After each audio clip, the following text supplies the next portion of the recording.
Hello বন্ধুরা, আসসালামু আলাইকুম। সবাই কেমন আছেন? আশা করি সবাই ভালো আছেন। আজ আপনাদের সঙ্গে আলোচনা করতে যাচ্ছি আমরা বিকাশের পিন নাম্বার কিভাবে পরিবর্তন করব। বিকাশের পিন নাম্বার পরিবর্তন করার জন্য আমরা প্রথমেই আমাদের ডায়াল প্যাডে চলে যাব।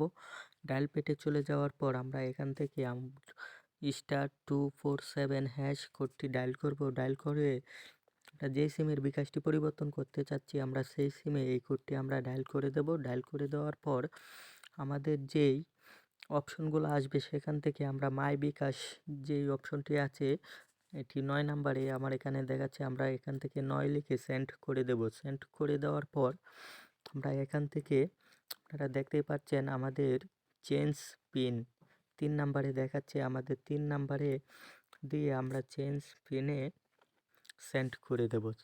সেন্ড করে দেওয়ার পর আমার এখান থেকে আমার আগে যে বিকাশ পিনটি আসছে সেই পিনটি কিন্তু এখান থেকে চাচ্ছে ইন্টার হোল্ড পিন।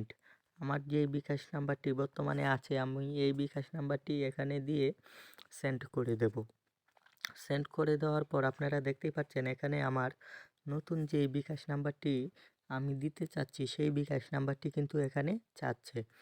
আমি 5 ডিজিটের একটি বিকাশ নাম্বার এখানে দিয়ে দেব। 5 ডিজিটের একটি বিকাশ নাম্বার দিয়ে দিলাম। দিয়ে দেওয়ার পর আবার এখান থেকে কনফার্ম করতে বলছে, এই বিকাশ নাম্বারটি আমি এখানে দিয়ে আমি এখান থেকে কনফার্ম করে নিলাম।